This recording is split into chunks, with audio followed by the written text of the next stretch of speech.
equivalent resistance between A and B. R equivalent across A and B.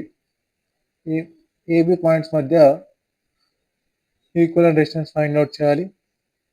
దీనికి perpendicular బైజెక్టర్ line. First ఏంటి, mirror symmetry ఉంది కదా, మిడిల్లో mirror, ఇక్కడ మిడిల్లో సిడిలో మిర్రర్ పెట్టేస్తే మనకు ఇక్కడ సైడ్ రైట్ హ్యాండ్ సైడ్ ఏముందో లెఫ్ట్ హ్యాండ్ సైడ్ కూడా అదే ఉంటుంది. సిమిలర్ సర్క్యూట్ కనిపిస్తుంది కాబట్టి నేను ఒక పర్పెండిక్యులర్ లైన్ డ్రా చేస్తున్నా. ఎలాంగ్ సిడి ఒక పర్పెండిక్యులర్ లైన్ డ్రా చేస్తున్నా.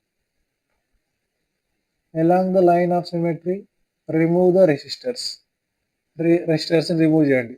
రిమూవ్ చేస్తే ఈ సర్క్యూట్ ఎట్లా అయింది, ఇది పాయింట్ ఏ, ఇక్కడ ఇది పాయింట్ ఏ, ఇది పాయింట్ బి అనుకోండి.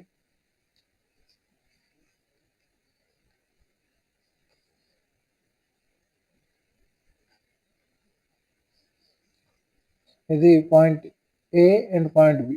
ఇక్కడ ఏకి మీకు ఎన్ని రెసిస్టర్లు ఉన్నాయి చూడు, 1 2. ఇప్పుడు ఇక్కడ లైన్ ఏం లేదు కాబట్టి యాక్చువల్గా సర్క్యూట్ ఎట్లయింది, మనకు ఇక్కడ లైన్ ఏం లేదు మధ్యలో, అది రిమూవ్ చేసినాం కాబట్టి ఇది ఏ,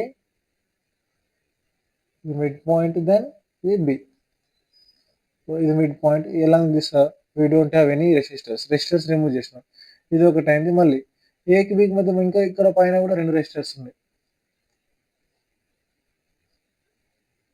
నెక్స్ట్ కింద ఏకి బికి మధ్య 2 రెసిస్టర్స్, ఇవన్నీ కూడా ప్యారలల్ కాంబినేషన్లోకి వచ్చేస్తున్నాయి మొత్తం.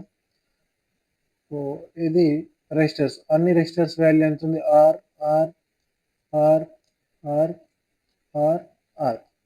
ఇక్కడ ఆర్, ఇవి టూ ఎట్లున్నాయి సిరీస్లో, మళ్ళీ ఇవి two series, R plus R 2R. So దీన్ని ఈ సర్క్యూట్ ఎట్లయితుంది మనకు, ఇది 2R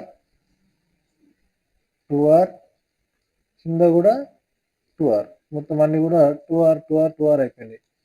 2R ఇది కూడా 2R. సో ఈ points A and B. 2R parallel.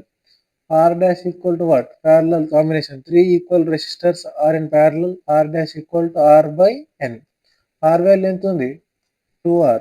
Number of resistors ఎన్ని ఉన్నాయి, 3. సో ఆన్సర్ ఏమవుతుంది, equivalent resistance between A and B is R dash equal to 2R by 3.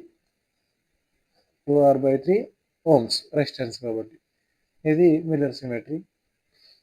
Next ఇక్కడ ఇంకొక ప్రాబ్లం చూద్దాం మిర్రర్ సిమెట్రీ పైన. Find the equivalent resistance between P and Q. PQ మధ్య equivalent resistance find out చేయాలి. So ఇది చేయడం కోసం first ఏం చేద్దాం, డ్రా ఏ పర్పెండిక్యులర్ లైన్.